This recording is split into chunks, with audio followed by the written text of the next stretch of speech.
This is a totally different podcast episode that I usually do because here I'm showcasing the amazing people who will be at a Freelance Unlocked Conference, the first conference for freelancers that made with love, and it will take place in Berlin on May 15-16, 2024. If you are a freelancer in Europe, it's an event made for you to learn, exchange experiences, and build your network of great freelancers and experts who move the freelance economy forward. So go to freelanceunlocked.com and grab your ticket right away. My name is Yuri. I'm a community builder at Code Control and 9am.work. And my guest is Matteo Cassese, a seasoned business storytelling coach with a diverse background of managing digital marketing for global brands like Warner Bros., teaching at universities such as Link Campus, and consulting for industry giants like Netflix, who helps executives become assertive, emotionally intelligent, and empathetic leaders. So, hello, Matteo. Hi, Yuri. Thanks for having me. Super happy to talk to you. And the first question, how did you start your journey in the freelance world? Well, it all started when I was in corporate, actually. And as it happens, I've learned the craft. And then I said to myself, why don't I apply it without boundaries? And I did something that, probably it's not the best way to start a solopreneurship, a self-employed kind of business, but I went to my employer and I asked them, could I become a supplier? And that's how it started. What did they answer to you? They were very kind, and we entered into an agreement where I would leave the company and stay it as a supplier for at least a year. Mhm. And we sort of defined how it would work, what they would need, what I would provide. And I'm not suggesting that other people do this because it comes with a lot of downsides. Because it's not like, and now I'm self-employed and there's this ocean of possibilities in front of me. No, I'm still working for exactly the same people. Yeah, But yeah, go on. but I got location independence, which was one of the things that I was chasing. And the other thing that I got is that I was doing the work for them, but in my name, rather than doing it for them in their name as an Mhm. employee. And I think this is a big difference there. It's a really interesting story because I had conversation with many freelancers and some of them told that they went exactly the same path. So they went to their employers and told like, hey, by the way, I'm thinking about starting my own path, my own way. Like, would you be my client? Would you like to work with me?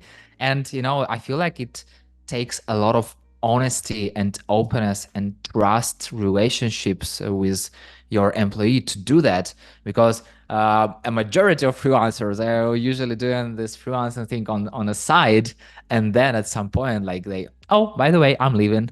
So, and I know that you're already for a long time freelancing. So, even before it became mainstream, uh, what is your take on the freelance economy and how will it develop in the near future? What we've seen, I'm not a big observer of the industry, but what I see around me is that the smartest people are not striving for a corporate job. They're either founding companies or working independently. And this is not going away. We are we live already in this giant disruption that is the internet, and now we kind of feel like it's normal. And we are in this first year and a half, 2 years of very impactful large language models, AI, um, and these strangely enough, these tools are helping people in corporate more than they're helping people outside of corporate because if you are just pushing emails around, GPT can do that pretty well. But I see that the different ways of doing work, the personal way, the as you were saying about the conference that has a heart. If you do your work with your heart, it's needed. And in this sense, I don't see self-employed or solo founders or solopreneurs or however you want to call freelancers going away anytime soon. But it takes heart, you know, as you've mentioned. And I know that some people are doing it for money because as a freelancer, you can just get paid more and you can work with more clients without any restrictions. And I don't know if so many freelancers also use a heart, you know, when they're doing this work. So I'm curious, how does it work for you? And if you meet other freelancers, solopreneurs, how do you feel that they do it with heart? The fact that we do it for the money is good and healthy. There's nothing wrong with that. Exactly. The funny thing is that the more heart you put into it, the more money you make. However, if you say it like this, if you clip this, you know, and you make it a snippet, it doesn't make any sense at all. Okay, it's too simple. It's too like fluffy, right? If you put more heart, more money will come. It sounds horrible. It is true, but it's such an internal realization, and it takes so long to have it inside of you that it's almost an insult to say if you put more heart, you'll get more money. Because the process to get there can take years or decades. But when you get there, you will realize more about your value, more about your relationships, not just with your clients, but with people. You will realize more about what drives you, what um, energizes you. And all of these things will make you better. And since they've made you better, the market will say, oh, this is pretty cheap. I would pay much more for this. Or the market will say, oh, we want this service, but we want it from that person that is radiating that kind of success in a way. And again, that's another thing we shouldn't clip because, again, success doesn't mean anything. It's so fun. And you know, I asked you this because I have conversation with many, many people here and there, with community builders, with freelancers, with different entrepreneurs. And even via Zoom, I can feel it. I don't know how, but I can feel if the people has their energy, if they have passion, if they have heart.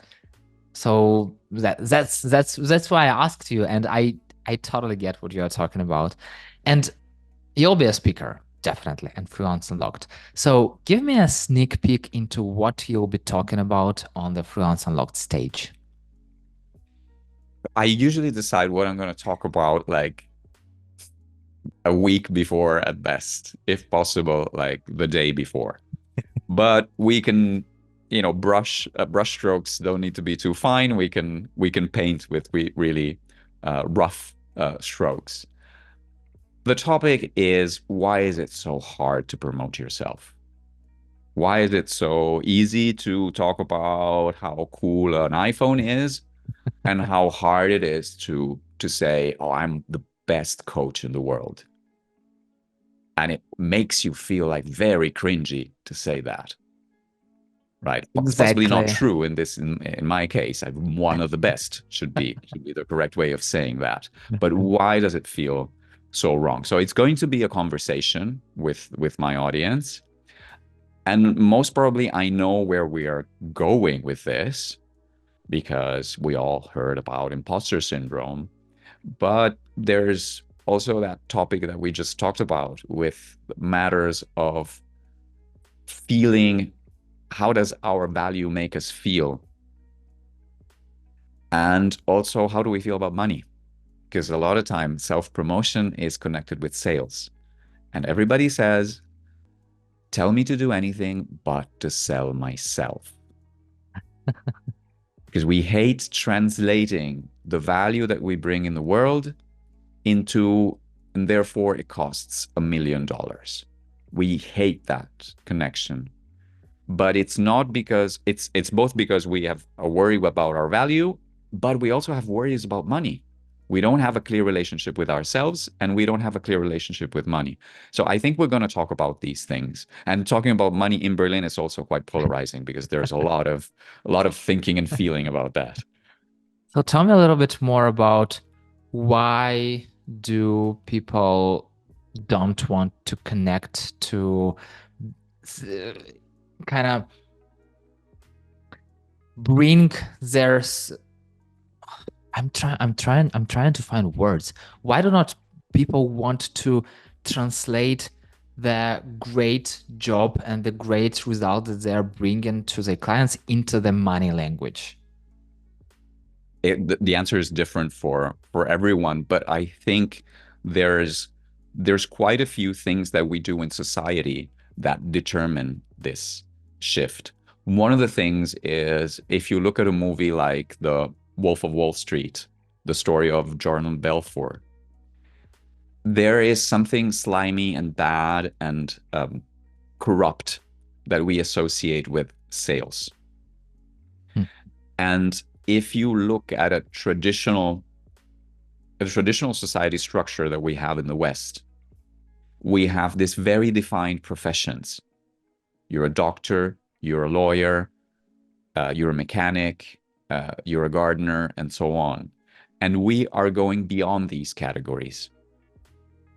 Oftentimes I will want a gardener who is a philosopher, and Yeah. that's what I'm going to find in the beautiful world of self-employed professionals.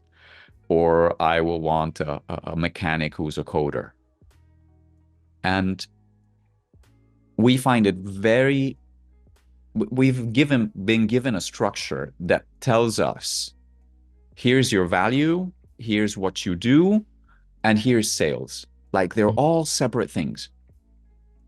Your value is internal, what you do is external, and sales is something else that other people do.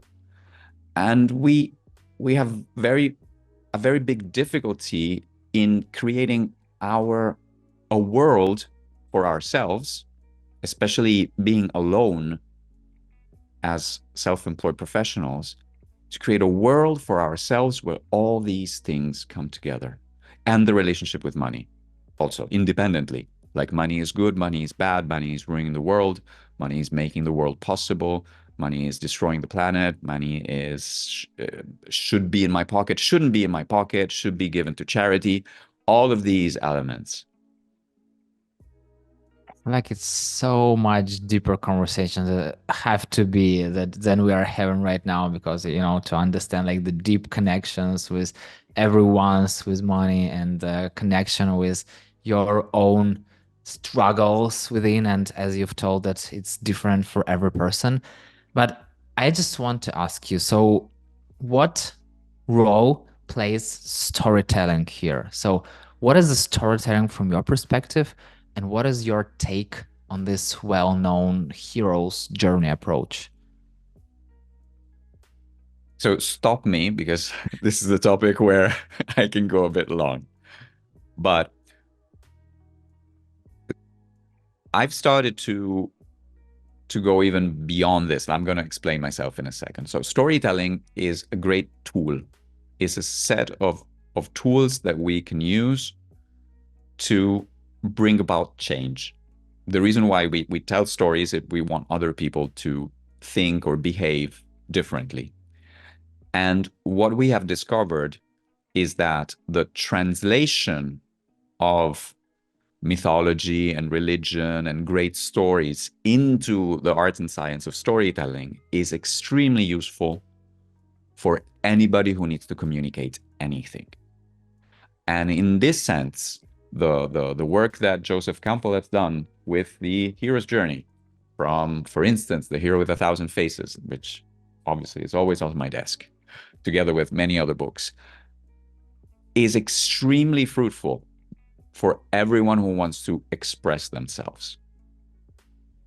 Now, it's very limiting to think in these terms, because we are taking something that is extremely powerful, that comes from the cave paintings that we were doing 20, 30,000 years ago. And it's very hard to contemplate 30,000 years. It's like in our minds, it becomes kind of blank, right? Yeah. And it goes all the way to the big religions and the big religious books. And it goes all the way to Star Wars. It goes all the way to Dune in cinemas right now. Do watch part 2. And we reduce all of this to we can tell a story like this. And what I think is really powerful is that we can expand from that. Once we tell a story, we can expand from that and take more inspiration, not just from storytelling, but from mythology and world building, which I think are much more powerful. But now I'm going to stop because I said many things. I feel like storytelling is not something somebody can do in one post or in one article or in one video or whatever. I feel like storytelling is your approach to life. And basically, you are living your own story and you are articulating it to other. Basically, you are inviting other people into your life story, into what you are doing. And I feel like for freelancers, if you are doing the storytelling like from the business perspective, you kind of inviting clients into this story, into this journey. So you invite them to be there. And some people say, I can't do this. I don't know how to do this. I'm not a writer. I'm not trained. So do you think they can't be storytellers? If you try to tell a kid a story and there is no bad person in this story and there's no structure and there's nothing happening and there's no ending, this kid will nag you forever. Okay. And this is all of us. So we are all capable of telling great stories. There is something preventing us from seeing what is our role in storytelling. As you were saying, I can't storytell in a post. Well, I can technically, all right? I can use a beginning, a hook, like a YouTube video. I can use a hook. I can give a snippet of what happens at the end, but then get you all the way to the journey and all the difficulties, and I cannot get there, etc. I can do that, but there I'm not necessarily speaking the truth. What's really interesting is to have each and every professional be true to themselves and tell the world openly in a vulnerable way what they feel, how they see the world. And then this will resonate with a certain type of client that will hire them like crazy. But it takes a lot of vulnerability and openness and availability to be out there. And again, that structure in society that tells us Jordan Belfort, Wolf of Wall Street, that's another thing. It's slimy. I am pure. Sales is bad. Tells us we can't tell our story as it is with all the bad parts and all the sadness and all the confusion and all the fact that this is nothing is going according to plan, which is fantastic because that's life. How to get to this level of vulnerability? I would say coaching in one word. It's an exploration of self. So the big thing that we can change to make a dent in the world is not necessarily by creating a company or a product, but is really how we are and how we act every day. And also how we act also not in a business context. How we nice to nature when we go out on a walk or something like that. And I think this journey is not for everyone because it's a journey where you become the leader of yourself. You explore yourself and you become the owner of yourself. And for a lot of people, I understand that it's much easier to be a follower and not to be the owner of yourself and not to do this deep exploration. If somebody wants to bring value in the world in the least intermediated way, which is the kind of work that the participants of the conference do, I think this kind of work is mandatory. You know, when you're told coaching, I also got this word in my mind, therapy. So I feel like it's pretty much go side by side. And also what I feel that sometimes it's hard to be your true self because you always have this, first of all, public opinion, and secondly, you have this money. And for example, as a freelancer, if you are not acting right, you won't get projects. If you have a good project and you are not acting right, you will lose those projects. So, how do you think how to be your true self and still pursue your passion and be vulnerable and open while taking money out of the equation? Now, if I had the answer to this, it would be on a fantastic book that I would suggest that you buy. I don't have a straight answer to this. The main thing that I can tell you is when you are in this situation where you want to be vulnerable, but you also want to have clients, but you also want to have money, but you want to be true to yourself. At least what I find myself in is a situation where I think that there is a bad Matteo and a good Matteo.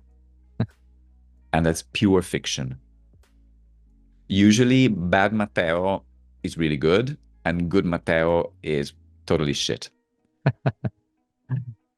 Does that make sense? I kind of understand what you're talking about, but you can elaborate a little more. Okay, I got myself in trouble here. Um, so it's really this sensation that if I reveal something about myself, I am being a bad boy or a bad girl. Okay, I'm misbehaving. I am not allowed. I don't have permission. That's the blockage. How to get over the blockage, that's a work of months and years. But mostly what I noticed is that if you clarify your relationship to yourself, your relationship to the expectations that you have about yourself, the expectations that other people have about you, that's also quite important. And then the other immediate aspect is, what is money? Is money something good, something bad? Is something to have, something to spend? Is something to accumulate? Is something to give others to manage? Because there you will realize that, oh, I'm not getting any clients, I'm not getting any money, maybe because deep down you don't want it. And you think that money is dirty and money is not pure and your art is pure. And that's okay. Maybe you need to do art. So sometimes the solution is not always more money. In most cases, it is, but there's also a marginal value of money. If you have no money and I give you 1,000 euros, that's a lot. That enables a lot of things. You can maybe buy clothes and food for some times. If you have 1,000,000 euros and I give you 1,000 euros, it's not going to change a thing. You might, it's not even enough money for a nice watch, basically. Yeah. So you will say, okay, I don't even know what I'm going to do with that. I recall this quote from Haruki Murakami, who told that money allows me to buy time, and I use this time to write books.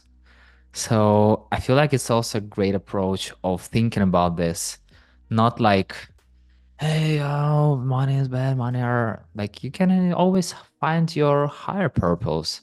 And at the end of the day, it's always either you put yourself, either you put your money into work, and you can kind of buy.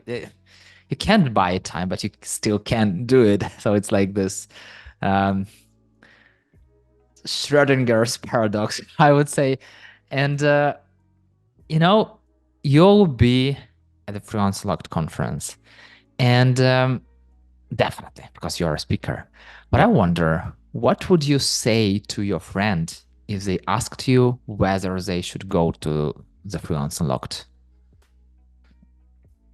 So what I would say is there is no substitute for people coming together in a physical space. And I don't think there will ever be a substitute in terms of a sense of community, sharing ideas, having those conversations. And it's not about the sessions in the rooms. Okay. It's not about my session or anybody else's session. It's about the conversations that you're going to have in the hallways, in the gardens, at the pubs, at the bars, and at the restaurants after the conference, or at the coffee shop before the conference. This is where the real value is. And if you invest the time to spend with people like you will discover that you're not the only one that has that problem, that you're not the only one that is struggling with certain aspects. You will also discover that you're not struggling with some things, that some things you are an ace at and other people are struggling with. And you will understand yourself much better.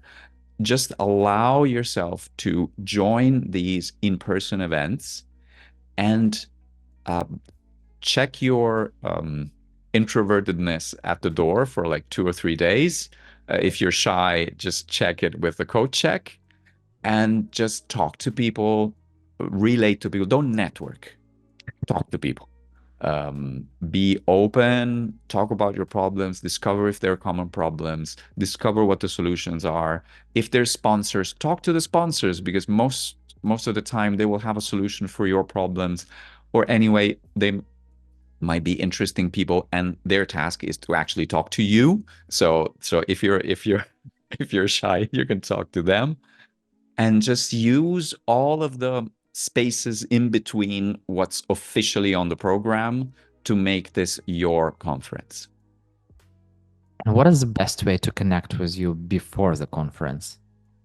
I would say LinkedIn. I'm I try to be pretty active on LinkedIn. So that would be my straightforward answer. And like every good cobbler, my website is in complete disarray. Don't go there. It speaks another language. It's about me a year ago. It's a disaster. So LinkedIn is a great way. Got it, Matteo. Thank you so much for sharing your deep thoughts even before the conference. And I can't wait to learn even more from you on Freelance Unlocked, and hope to see you there very soon in person. I hope to meet you in person as well there. Thank you so much for the thoughtful questions. Thank you very much. And for those who listen to this episode, I hope you learn from Matteo's experience and say thank you to him in person at the Freelance Unlocked Conference on May 15th, 16th in Berlin. And go to the freelanceunlocked.com, grab your ticket, and meet you there.